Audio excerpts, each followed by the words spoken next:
Mes bien-aimés frères et sœurs, c'est encore dans la joie du Seigneur que je vous salue ce soir, parce qu'il n'y a pas de plus grande joie que de nous rassembler autour de la table du Seigneur pour manger le pain de vie qui nourrit nos âmes, pour les faire croître, qui renforce notre foi, pour que nous puissions continuer à soutenir le bon combat de la foi, afin que nous puissions arriver au bon port.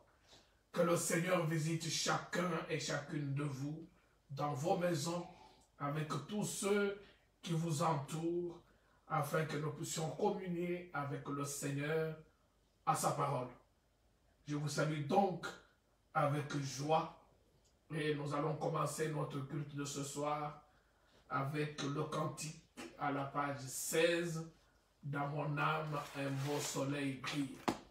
Il est vrai qu'il est déjà 19h, plus de 19h30, il n'y a plus de soleil, mais le soleil qui brille dans notre âme, ce n'est pas le soleil naturel, c'est le soleil de la parole de Dieu, le soleil de la présence de Dieu qui doit briller dans notre cœur pour éclairer notre route de la foi. Dans mon âme, un beau soleil brille, c'est à la page 16. Pour ceux qui ont le recueil de l'Assemblée de Champigny, page 16, dans mon âme, un beau soleil brille. Dans mon âme, un beau soleil brille, son rayon doux et joyeux.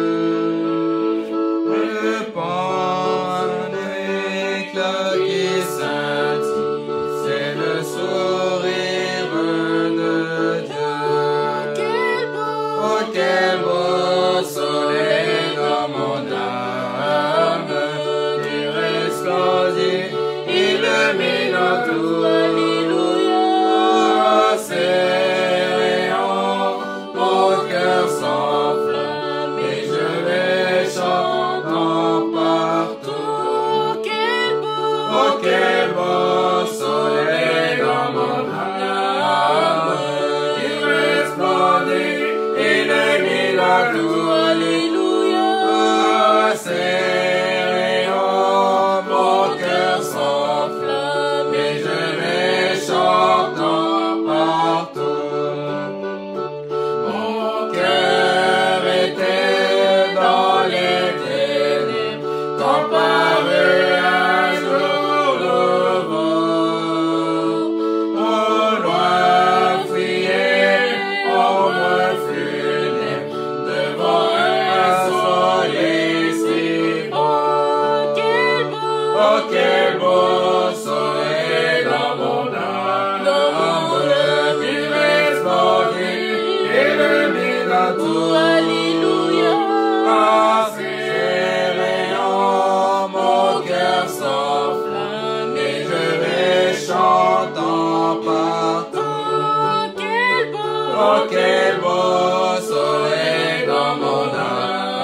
soleil de Dieu brille dans notre âme.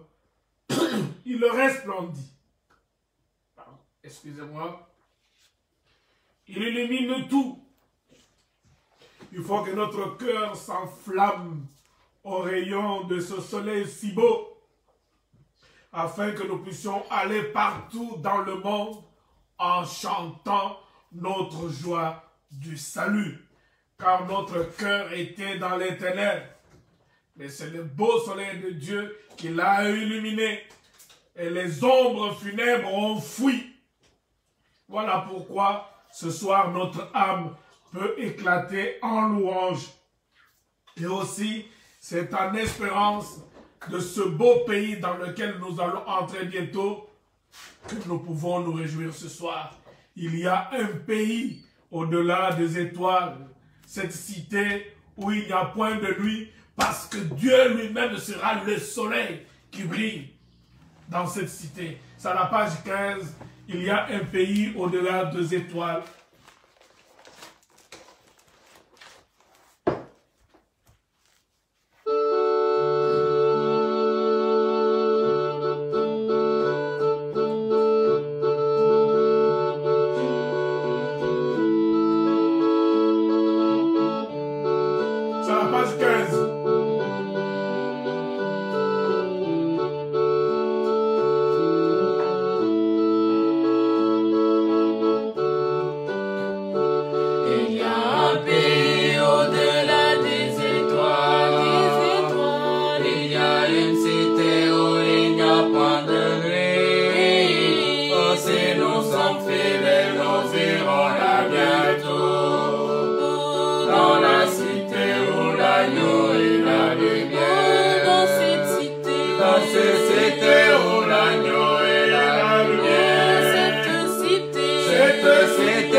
dans cette cité-là, l'agneau seul sera la lumière. Nous ne verrons pas, bien-aimés, des ampoules, ou je ne sais pas quelle autre lumière que nous avons ici sur la terre.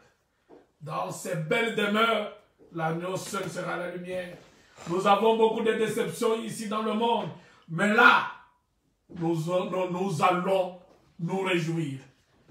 Nos espoirs sur la terre rencontrent beaucoup d'opposition, d'obstacles. Ici, nous pleurons. Oui, ce jour-là, lui seul essuiera les larmes de nos yeux. Voilà pourquoi, pendant ce moment où nous pleurons, demandons à notre Dieu de soutenir notre foi. Juste à côté, c'est le cantique 23. Dans mon âme, j'ai l'assurance, car Jésus m'a délivré. Toi, Jésus, soutiens ma foi. Me voici, je suis à toi. C'est ça, notre prière, notre demande. Que le Seigneur, pendant que nous rencontrons beaucoup d'opposition, d'obstacles, nous traversons beaucoup de problèmes, de difficultés, qu'au milieu de tout cela, que le Seigneur seul soutienne notre foi. Voilà le cantique que nous allons chanter, c'est toujours à la page 15. Mais à côté de cela, à la page 15.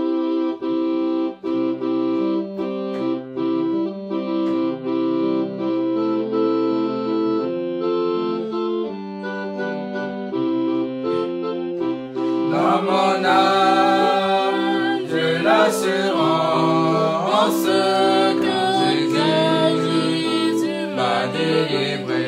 Tu es mon puissant soutien, mon refuge et mon rocher.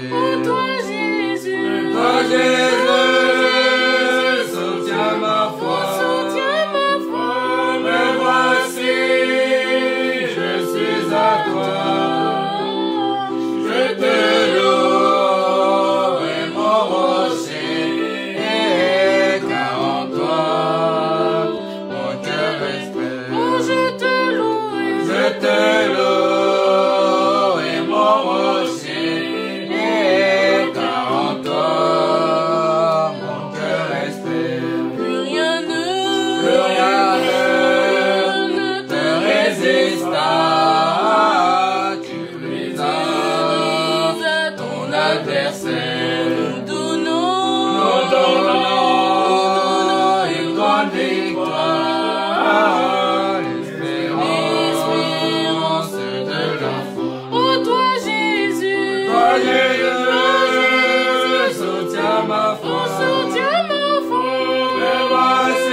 Je te loue.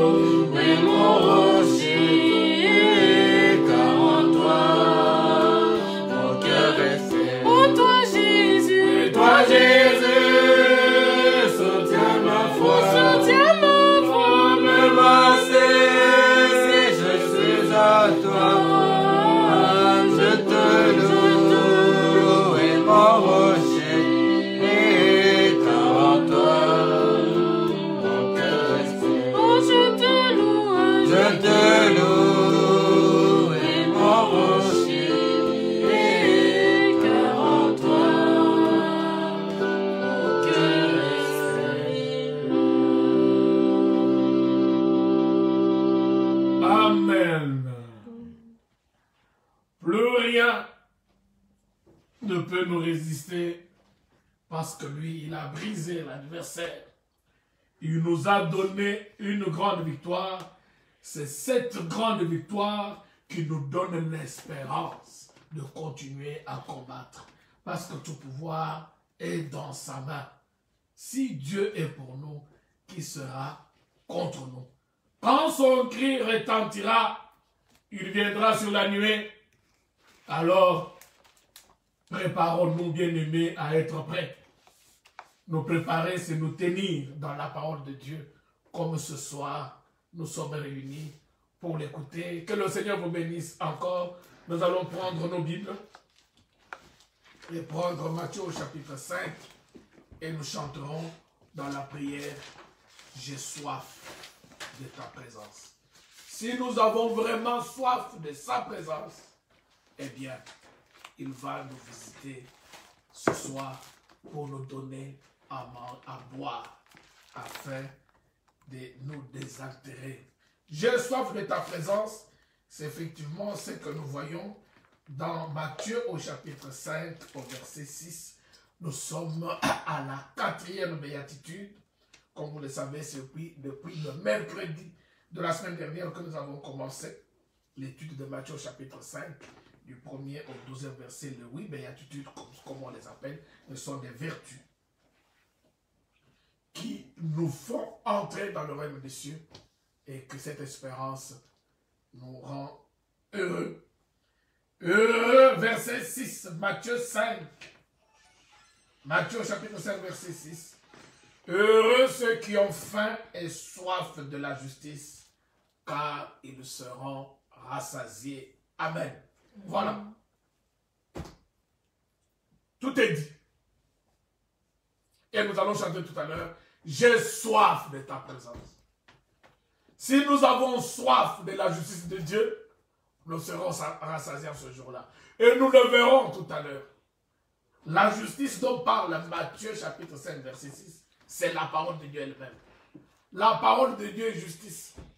Si nous avons faim et soif de la parole de Dieu, voilà, j'ai traduit. Heureux ceux qui ont faim et soif de la justice, ils seront rassasiés. Et j'ai traduit, heureux ceux qui ont faim et soif de la parole de Dieu. La parole de Dieu comme pain de vie, nous devons en avoir faim. La parole de Dieu comme l'eau de vie, nous devons en avoir soif. Donc faim et soif de la justice, nous serons rassasiés. Non seulement en ce jour-là, quand il essuiera les larmes de nos yeux, mais aussi dans ce siècle-ci, si nous avons réellement soif de la parole de Dieu, Dieu nous rassasie. Nous le verrons.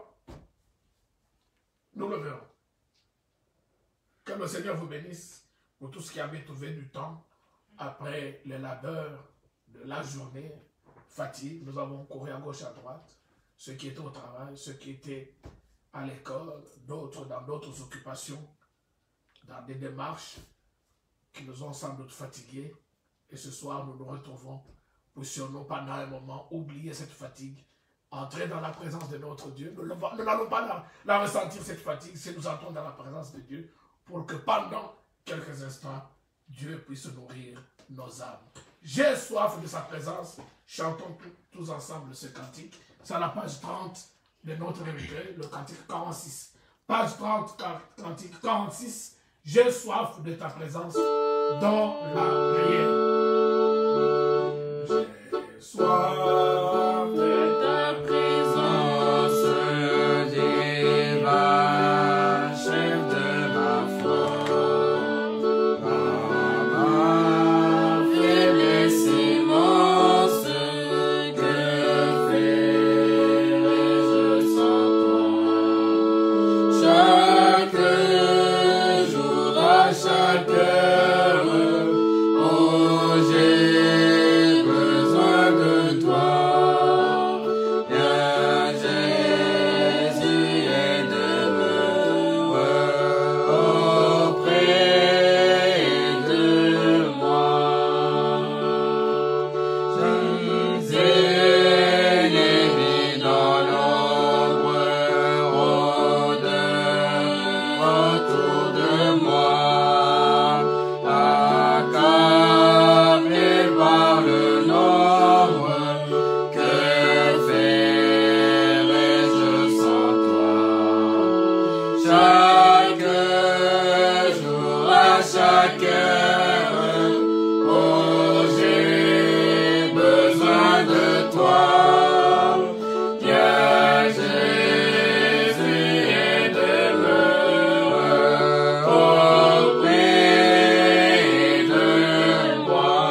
cœur.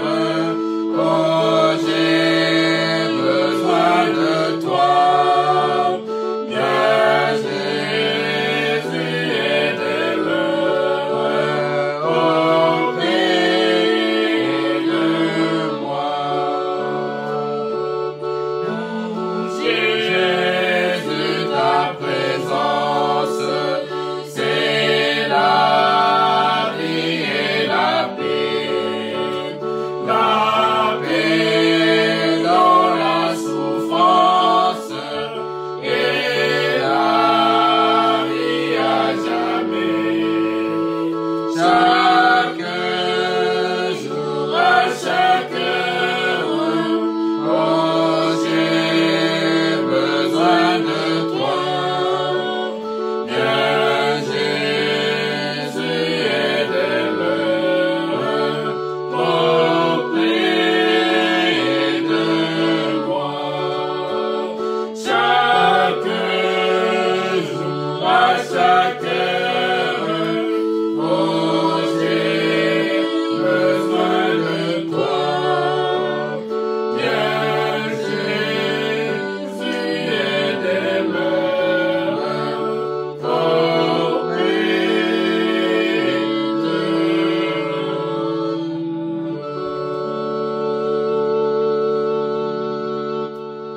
Oui, Père Céleste. Mon âme a soif de toi. J'écris vers toi, afin que tu viennes, ô Dieu, auprès de moi. N'est-ce pas toi qui as dit, voici je me tiens à la porte et je frappe. Celui qui m'entend et qui ouvre la porte, j'entrerai.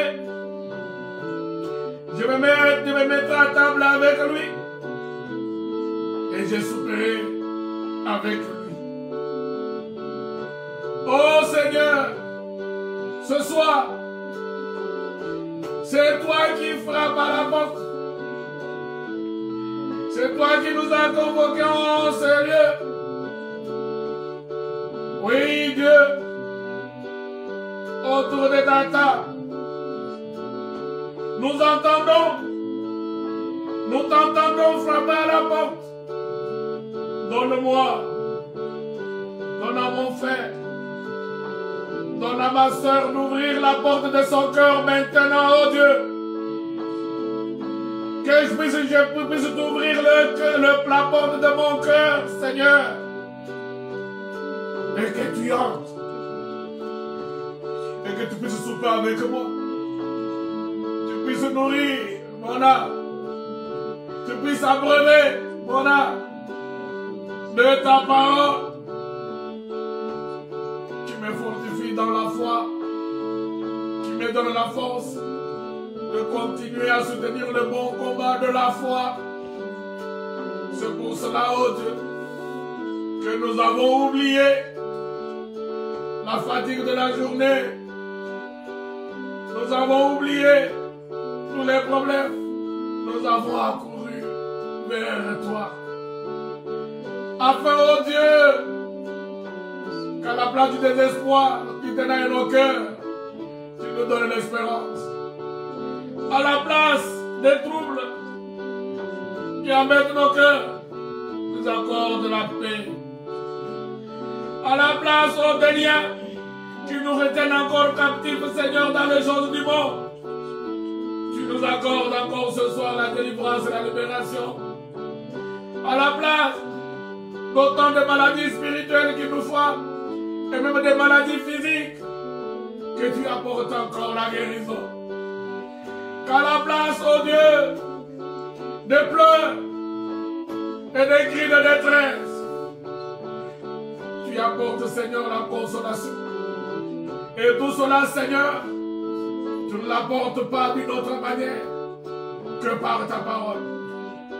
Encore ce soir, Père Céleste, dis un mot, et l'attente de tes enfants sera satisfaite.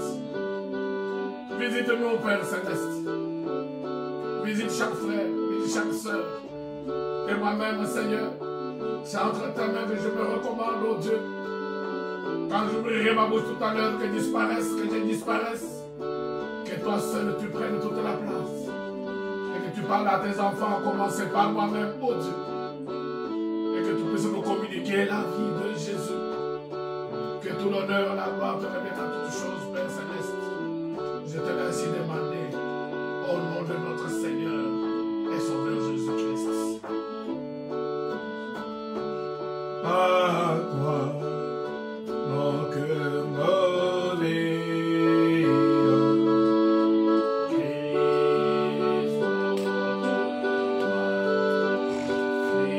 notre roi, à toi, mon cœur m'obéit. Christ, notre roi. Christ, notre roi. Nous marchons tous à ta suite, et nous marchons à ta suite, et nous marchons tous à ta suite. Alléluia. Christ, notre roi. Christ, notre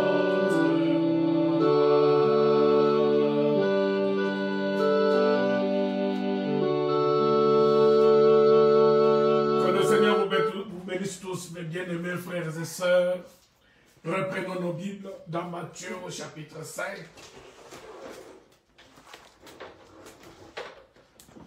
Je ne serai pas très long ce soir. Peut-être pendant une demi-heure, nous allons examiner la 4e béatitude. Heureux ceux qui ont faim et soif de la justice, car ils seront rassasiés. Et je vous l'ai dit, lorsque la parole de Dieu parle de la faim et soif de la justice veut dire la parole de Dieu. Heureux ceux qui désirent dans leur cœur recevoir la parole de Dieu. Heureux ceux qui désirent demeurer dans la parole de Dieu. Car le vide qu'ils ressentent en eux sera comblé par la parole de Dieu. Voilà pourquoi il dit, si vous avez faim et soif, vous serez rassasiés.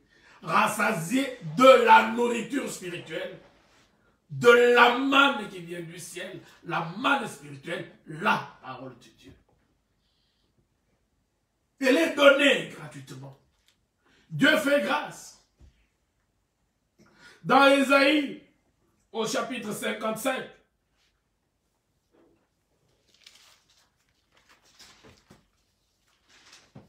Dieu parle. Ce n'est pas Ésaïe qui parle, c'est Dieu qui parle. Dans Ésaïe au chapitre 55, dès le premier verset, Dieu dit, vous tous qui avez soif, heureux ceux qui ont faim et soif. Vous tous qui avez soif, venez aux eaux.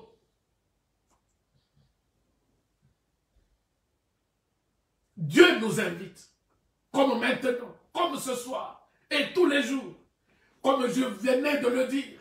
Il ne se tient à la porte, il frappe. Venez aux eaux, même celui qui n'a pas d'argent. La parole de Dieu est donnée gratuitement. S'il y en a qui la vendent, c'est parce qu'ils ne connaissent pas la parole. Aujourd'hui, dans beaucoup de milieux, dans beaucoup d'églises, ce qu'on appelle l'église, il n'y a qu'une seule église, l'église fondée par le Seigneur Jésus-Christ. C'est la seule église. Mais dans beaucoup d'assemblées, surtout dans les dénominations, tout est vendu. Et pourtant, ce jour-là, le Seigneur, s'adressant à ses disciples, avait dit, vous avez reçu gratuitement, donné gratuitement.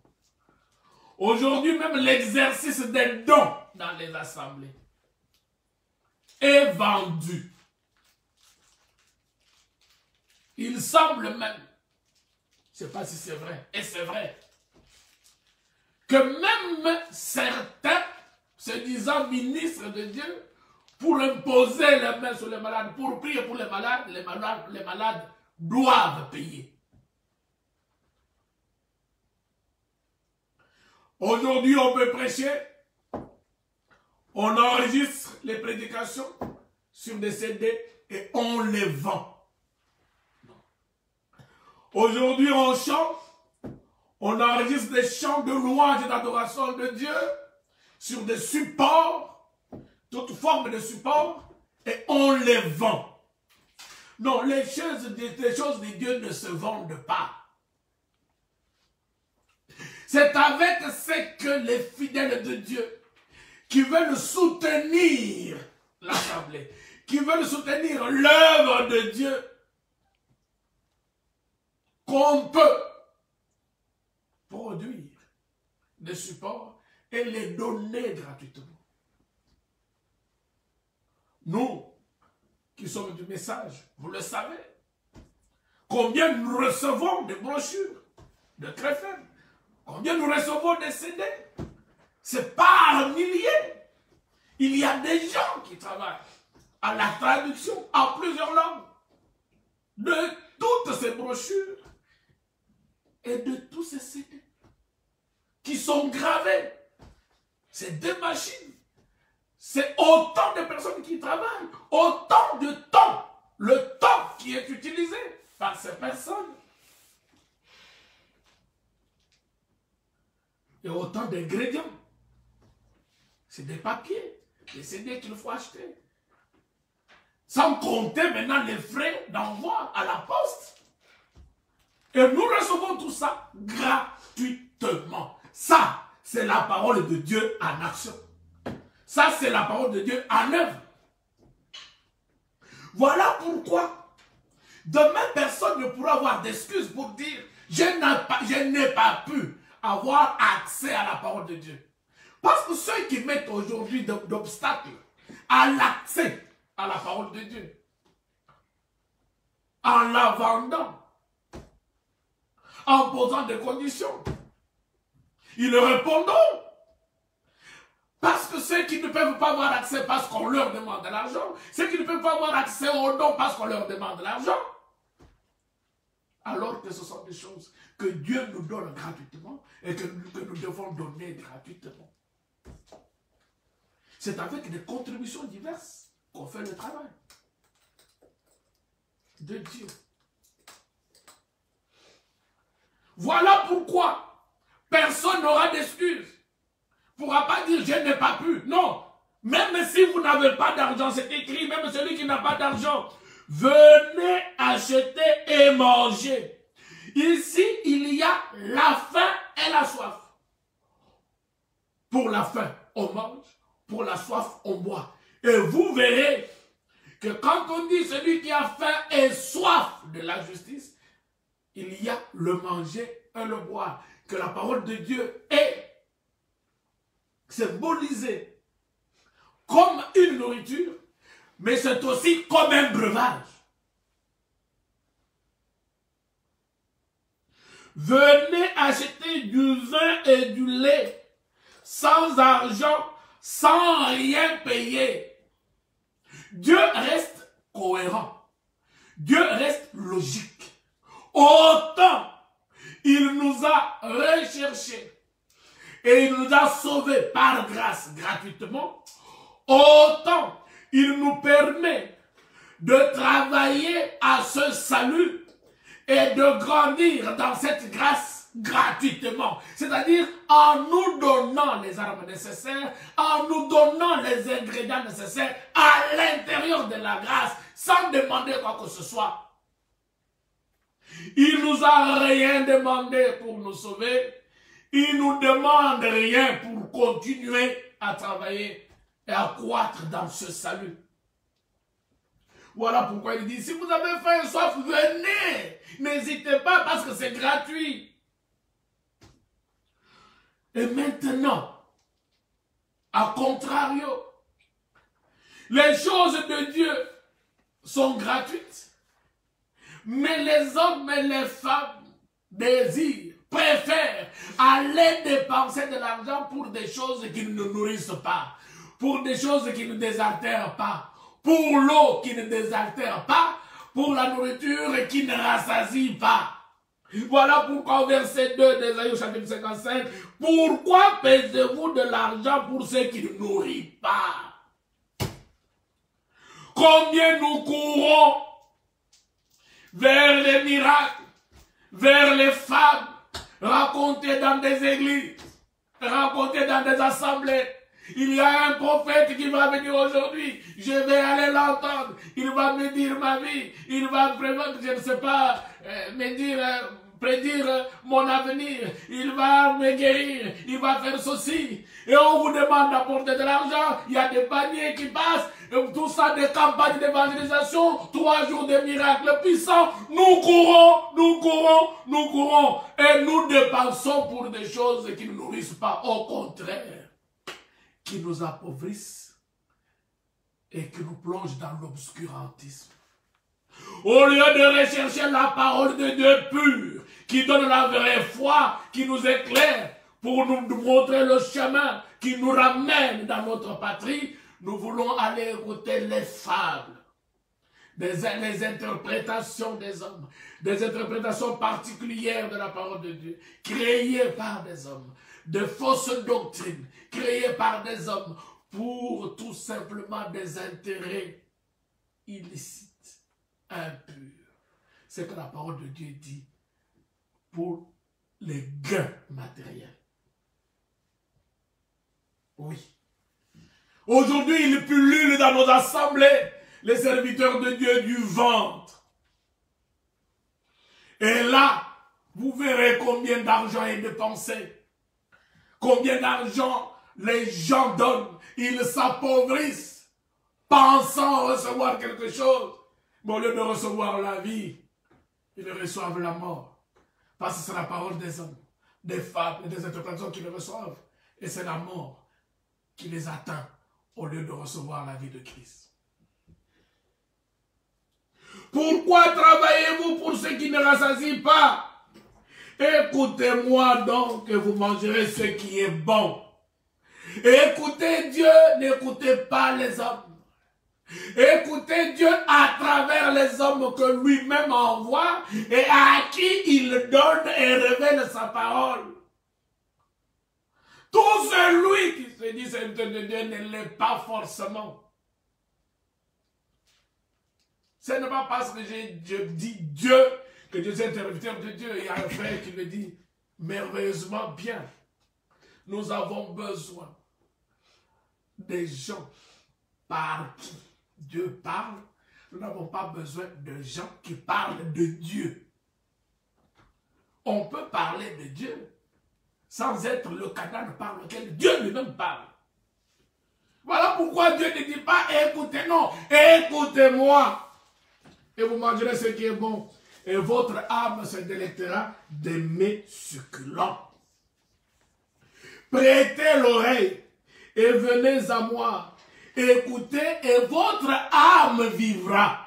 L'âme d'un enfant de Dieu ne vit que de la parole de Dieu. Je traiterai avec vous une alliance éternelle pour rendre durable mes faveurs envers David. Autant le corps peut mourir, et meurt, autant l'âme peut mourir et elle meurt aussi. Si tu ne nourris pas le corps, il finira par mourir. Si l'âme n'est pas nourrie, elle finira par mourir. Dans Ézéchiel au chapitre 18, c'est là, c'est bien dit. Ézéchiel 18. Rapidement, et puis nous revenons. Ézéchiel 18. Ézéchiel 18, verset 4. Ézéchiel, chapitre 18, verset 4. Voici, toutes les âmes sont à moi. Ça, c'est Dieu qui le dit. L'âme du Fils comme l'âme du Père. L'une et l'autre sont à moi. L'âme qui pêche, c'est celle qui mourra. Oui. Oui. Si mon âme pêche, ne se nourrit pas de la parole de Dieu pour grandir, pour croître, pour arriver à maturité, elle mourra. Autant le corps meurt, autant l'âme peut mourir si elle n'est pas nourrie. Voilà pourquoi Dieu dit, n'hésitez pas, venez que votre âme puisse se délecter des mets succulents et qu'elle puisse vivre. Pourquoi? Parce que Matthieu 4 dit ceci, et c'est le Seigneur encore qui le déclare. Matthieu au chapitre 4, verset 4.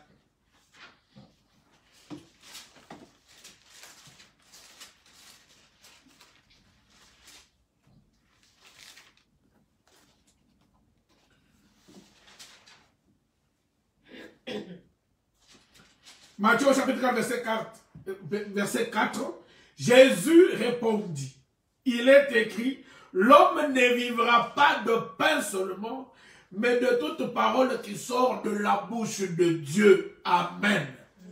Cette parole veut dire ceci. Ça ne veut pas dire que l'homme ne vivra pas de pain, qu'il laisse le corps mourir. Il faut vous occuper seulement de l'âme, de la parole de Dieu. Non. L'homme ne vivra pas de pain seulement, mais aussi de la parole qui sort de la bouche de Dieu. Dieu reconnaît que notre âme se trouve dans un corps. C'est ce corps qui nous fait vivre sur la terre. C'est ce corps qui nous fait marcher. C'est ce corps qui nous fait parler.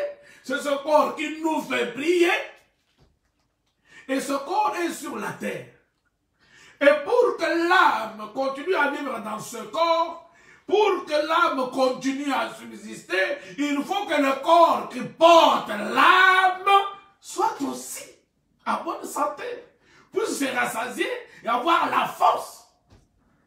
Et c'est le pain terrestre dont se nourrit le corps. Pourquoi?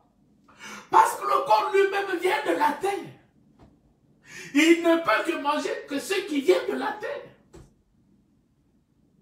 Le pain terrestre, c'est la nourriture du corps qui est terrestre. Parce que ce corps n'hérite pas du royaume. Parce que ce corps n'entrera pas. Voilà pourquoi il est écrit que le jour de l'enlèvement, ceux qui sont décédés en Christ, qui sont morts en Christ, qui sont endormis, le corps ici, quand nous mourons, va retourner à la terre. Et quand les morts ressuscitent, ils ne ressuscitent pas avec ce corps. Celui-ci aura déjà été mélangé à la terre. En fait, il va retrouver sa nature et se disparaître.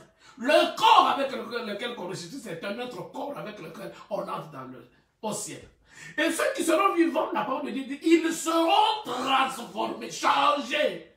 C'est-à-dire ce corps de poussière va disparaître. Ils revêtiront le corps céleste avec lequel ils seront enlevés. Voilà pourquoi le Seigneur dit, l'homme ne vit pas seulement de pain, c'est-à-dire, c'est bon. Mais, comme ce n'est pas avec ce corps que nous entrerons, notre âme doit entrer. Voilà pourquoi, autant nous nourrissons ce corps pour qu'il continue à transporter notre âme, autant nous devons prendre soin de l'âme. Parce que si l'âme meurt, le corps ne sert à rien. Le corps ne servira à rien. Ça serait juste une vase comme ça. Pourquoi Dieu peut prendre soin de notre corps? C'est à cause de l'âme. Il y a un frère. Cet exemple, je le donnerai toujours. Qui a dit, quand vous voyez un fourgon. Le fourgon bien blindé. Blindé. Et vous voyez des motards tournant, accompagnant ce fourgon. Des motards devant, des motards au niveau des flancs, des motards derrière. Tout ça, contrôlant, protégeant ce fourgon. En fait, les motards qui sont là, avec leurs armes qui protègent ce fourgon, ce n'est pas le fourgon qu'ils protègent. C'est ce qu'il y a dans le fourgon qu'ils protègent. Ça veut dire, le fourgon souvent, c'est de l'argent, c'est peut-être des millions qu'on prend d'une entreprise peut-être pour aller verser dans une banque, ou ce sont des pierres précieuses, ça peut être du diamant ou de l'or, qu'on prend d'un lieu A pour amener à un lieu B. C'est cet or-là, cet argent-là, c'est-à-dire les diamants qui se trouvent dans ce fourgon, qui est protégé par le motard. Ce n'est pas le fourgon. Le fourgon bénéficie. Le fourgon bénéficie de la protection qui est assurée pour l'or, pour le diamant qui est à l'intérieur du fourgon. C'est pourquoi ils sont là, ceux qui protègent. Mais, si le fourgon part, il dépose l'or, ou il dépose l'argent, ou il dépose le diamant dans la banque, ou dans l'endroit où il devait aller. Maintenant, il est vide, il rentre vide, vous ne verrez pas le motard. Parce que ce qu'il protégeait a déjà été mis en sécurité quelque part. Le fourgon ne porte plus rien. Les motards ne sont plus nécessaires, ils peuvent partir. Le fourgon peut rentrer. Vous pouvez l'attaquer, il n'y a rien dedans. Dieu protège notre corps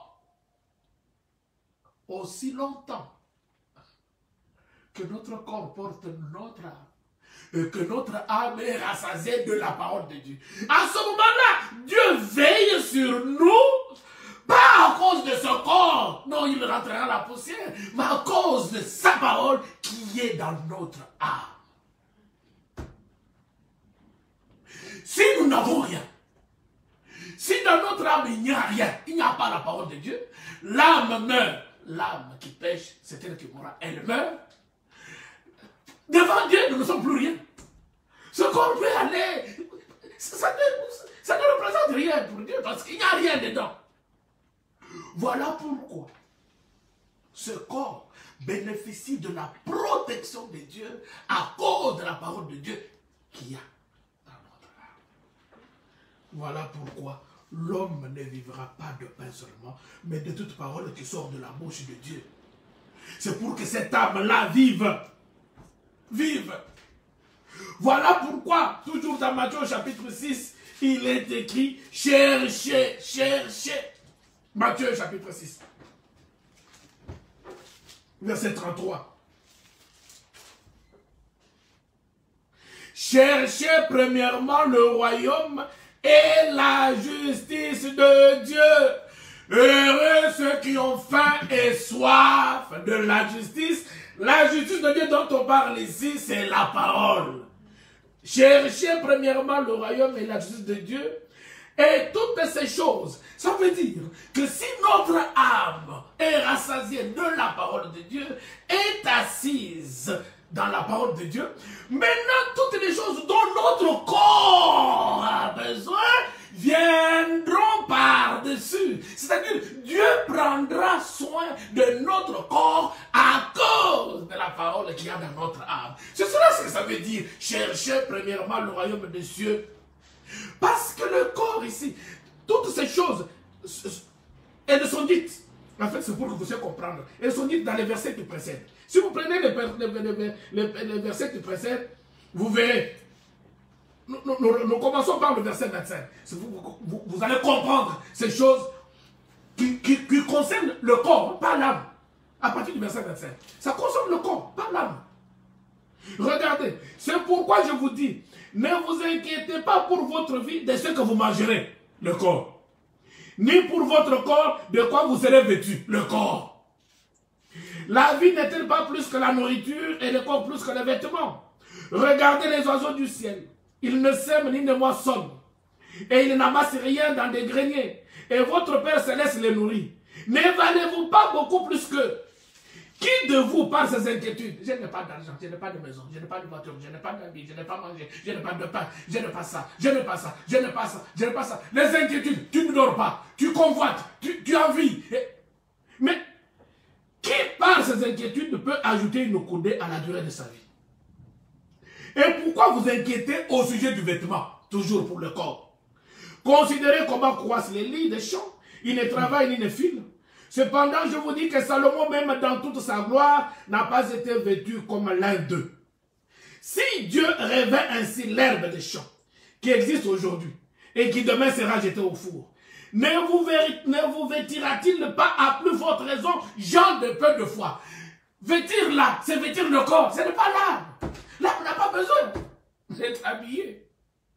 Ça, c'est les inquiétudes pour le corps. Alors, maintenant, écoutez le verset 31.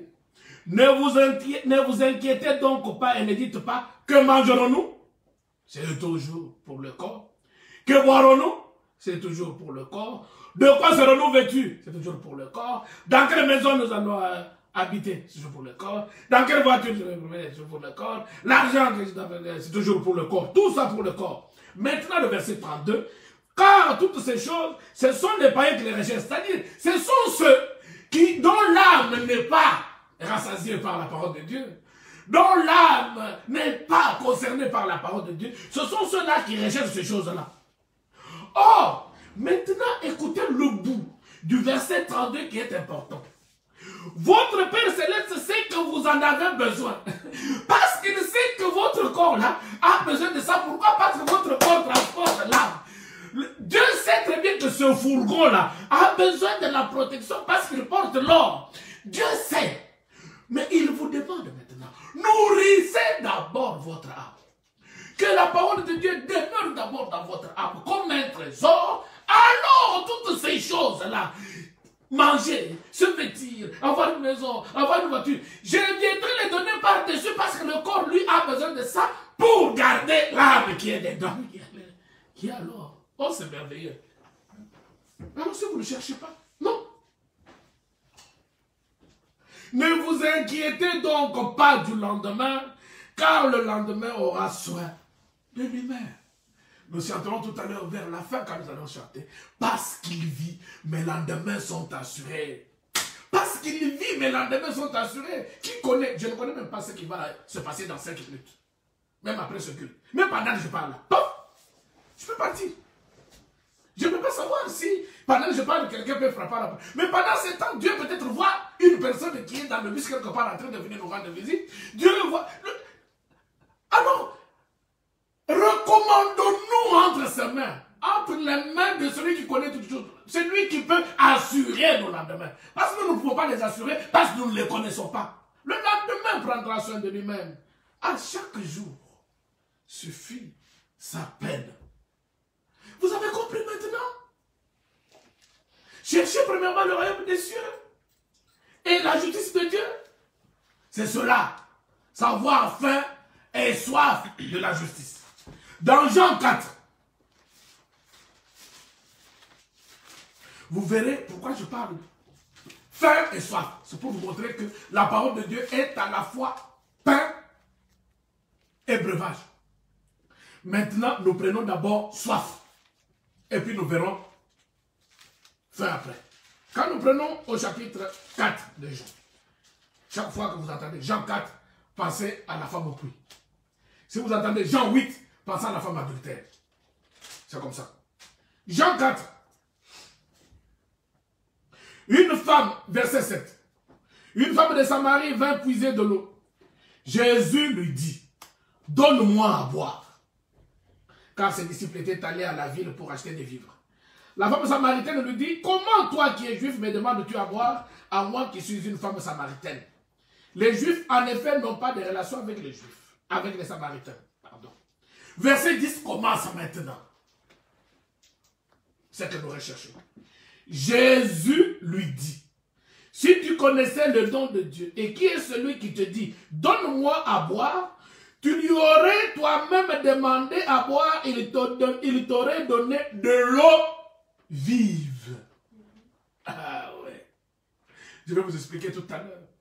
De l'eau vive. Seigneur, lui dit la femme, tu n'as rien pour puiser. Elle est encore dans l'eau de robinet. C'est là qu'elle est encore. Elle n'est pas encore montée. Elle n'est pas encore dans l'âme. Elle est dans le corps. Elle pense qu'on parle de l'eau qui désaltère le corps. Mais pas de l'eau qui désaltère l'âme. Seigneur, tu n'as rien pour puiser. Et le puits est profond. D'où aurais-tu donc cette eau vive? Es-tu plus grand que notre père Jacob, qui nous a donné ce puits et qui en a bu lui-même, ainsi que ses fils et ses troupeaux? Maintenant, Jésus lui répondit, quiconque boit de cette eau aura encore soif. L'eau du robinet qui désaltère le corps, il est éphémère, il est provisoire. La soif qui l'étanche, c'est de manière provisoire. Parce que nous buvons de l'eau tous les jours. Et la soif revient. Maintenant, mais celui, verset 14, qui boira de l'eau que je lui donnerai, n'aura jamais soif, et l'eau que je lui donnerai deviendra en lui une source d'eau. Mais ça, c'est formidable. En fait, la parole de Dieu, quand nous la recevons dans notre âme, elle devient une source de bénédiction, une source de lumière. Ça veut dire, si j'ai besoin de la lumière, je n'ai pas besoin d'aller la chercher ailleurs, je la puise dans la parole qui est dans mon âme. Si j'ai besoin de la force spirituelle, je n'ai pas besoin d'aller la chercher ailleurs, je la puise dans la flamme, dans la parole qui est dans mon âme, qui devient une source de toutes choses. La source, nous allons tout le temps dans les supermarchés pour acheter des bouteilles d'eau. Nous venons, c'est épuisé, nous rentrons encore pour puiser. Or, si vous allez sur certaines bouteilles d'eau, c'est écrit l'eau de la source. Mais si vous allez à la source, où cette eau-là coule, tu n'auras plus besoin d'amener tout le temps, d'aller tout le temps acheter des bouteilles, parce que tu es à la source. Chaque fois que tu as soif, tu n'as qu'à prendre, tu vois. Tu n'auras pas à aller acheter, parce que tu es à la source. C'est-à-dire, l'eau de la parole devient en nous une source de toutes choses. Ça veut dire, pour un enfant de Dieu, lorsque nous écoutons la parole comme ça, et nous l'écoutons tout le temps, elle devient en nous une source. Or, la parole, c'est Dieu lui-même. Ça veut dire que Dieu, quand Jésus dit, je me tiens à la porte et je frappe, c'est lui qui m'entend et qui ouvre. J'entrerai, je vais m'asseoir avec lui. Ça veut dire que Jésus, la parole faite chair, la parole, quand je reçois la parole dans mon âme, c'est Dieu lui-même qui entre dans ma maison, qui vient souper avec moi. Désormais, puisque j'ai Dieu, voilà pourquoi je vous remets dans Matthieu au chapitre 6 où nous étions tout à l'heure. Il dit, pourquoi vous vous inquiétez de ceci ou de cela? Cherchez premièrement toutes ces choses. Ça veut dire que si la source de toutes choses est en moi, toutes les choses que vous cherchez là, ça va commencer, ça procède de la source. En fait, c'est la source qui les appelle. C'est la source qui les appelle. C'est cela. Voilà pourquoi il dit, l'eau que je lui donnerai deviendra en lui une source d'eau qui jaillira jusque dans l'éternité. C'est-à-dire, la parole de Dieu devient en nous une source de bénédiction, une source de lumière, une source de connaissance, une source de sanctification, une source, je ne sais pas, de droiture, une source de tendresse, une source de douceur, une source de patience, une source Ça veut dire que toutes les vertus que nous avons vues dans Matthieu chapitre 5 qu'on appelle les béatitudes, procéderont de la parole que je reçois à moi, de telle sorte que l'humilité, la douceur, la pureté, viendront de là. Je n'ai pas besoin d'aller les chercher quelque part. Ils viendront de mon âme parce que mon âme est rassasiée de la source même de la vie. C'est l'eau de la vie. C'est à la parole de Dieu. Et quand vous allez 2 chapitres plus loin, là, nous avons vu la parole de Dieu comme l'eau, donc soif. Et dans Jean au chapitre 6, nous allons voir la parole de Dieu comme un pain, donc faim. Alors, ceux qui ont faim et soif de la justice, ils seront rassasiés. Et Jean au chapitre 6, verset 35.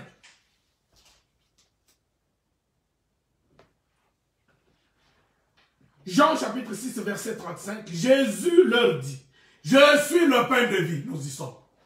C'est cela. Celui qui vient à moi n'aura jamais faim. Vous avez compris Jean 4? Jean au chapitre 4, Jésus dit à la femme, si je te donne moi l'eau que moi j'ai, si je te la donne, tu n'auras plus soif. Ici, Jésus dit, si vous mangez le pain de vie que je suis, vous n'aurez plus faim. Vous vous rendez compte? C'est la source. C'est la source. Je suis le pain de vie. Celui qui vient à moi n'aura jamais faim. Et celui qui croit en moi n'aura jamais soif. Prenez Jean 4. Prenez Jean 6. Vous les mettez ensemble. Vous avez toute la lumière. Le pain de vie. La manne qui est tombée dans le désert pour les enfants d'Israël. Mais qui est venue en chair au milieu de nous. La parole s'est faite chair et elle a habité parmi nous. C'est le pain de vie. Ce soir, si nous recevons la parole de Dieu dans notre âme, nous n'aurons plus jamais faim, nous n'aurons plus jamais soif. Elle constituera en nous une source de toutes choses.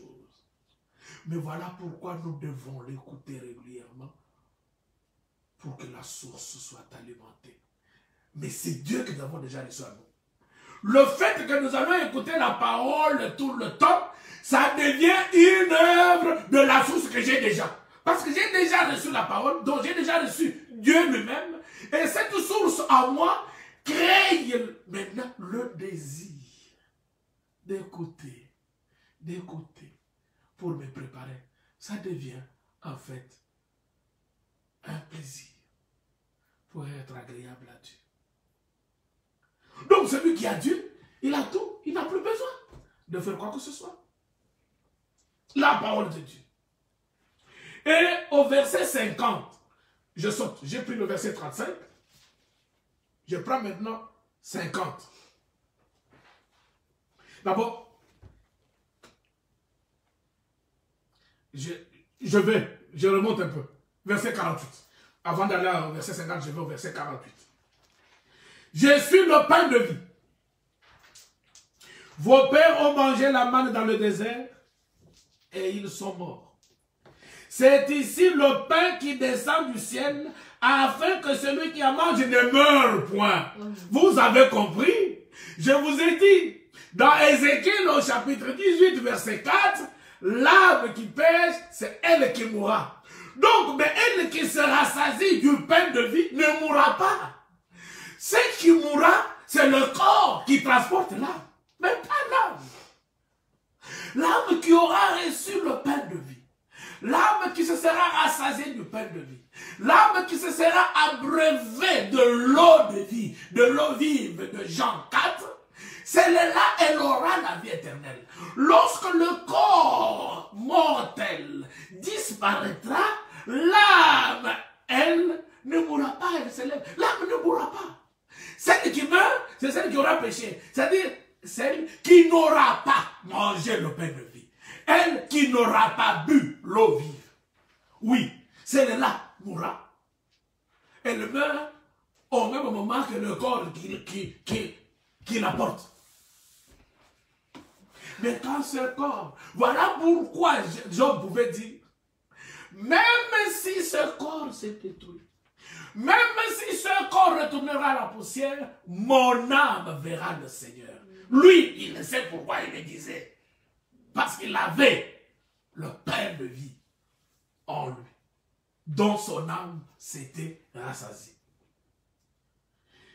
C'est ici le pain, verset 50, c'est ici le pain qui descend du ciel, afin que celui qui en mange ne meure point. Maintenant le verset 51, je suis le pain vivant qui est descendu du ciel. Si quelqu'un mange de ce pain, c'est-à-dire vit de ma parole, si son âme se rassasie de ma parole, il vivra éternellement. Et le pain que je donnerai, c'est ma chair, que je donnerai pour la vie du monde. C'est la parole de Dieu. Je vous ai dit que je ne serai pas long ce soir.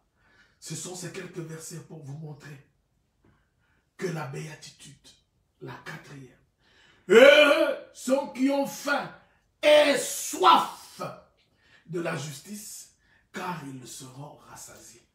Quand vous viendrez, que vous puissiez penser à Ésaïe au chapitre 55, vous tous qui avez faim et soif, venez acheter, même sans argent, sans rien payer, venez. Et votre âme se délectera des mets succulents. Voilà pourquoi je termine par Jean au chapitre 15. Jean au chapitre 15. Verset 7.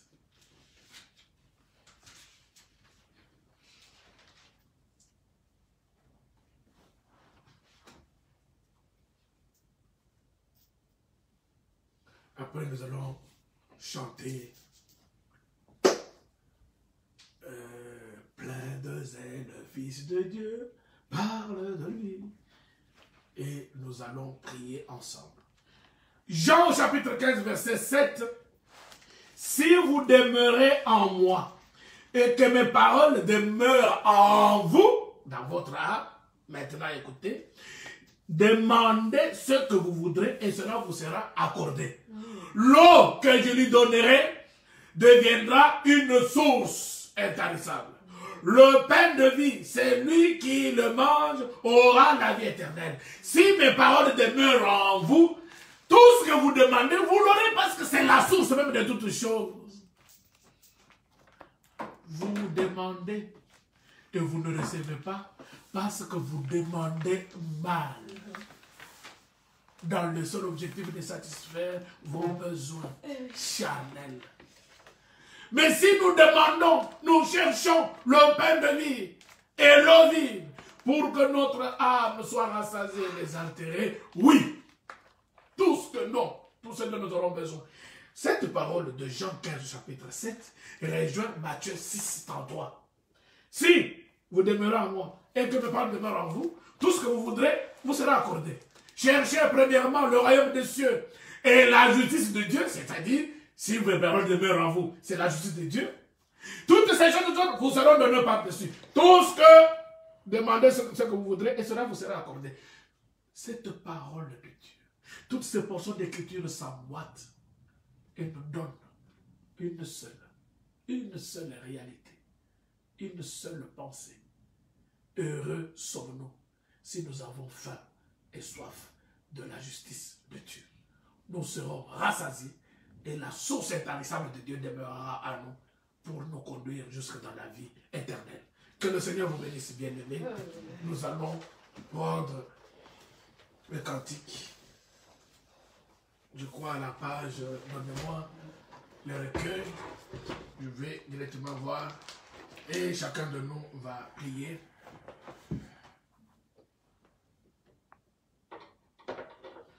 Plein de zèle, Fils de Dieu, parle de lui.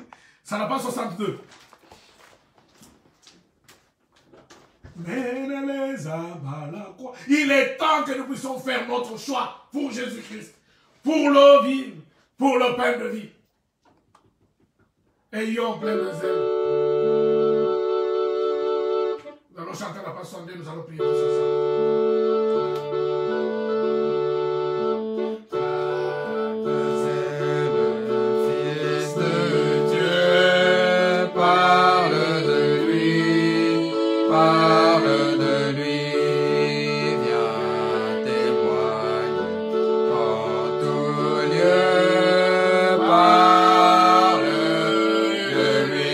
Mène les âmes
Passe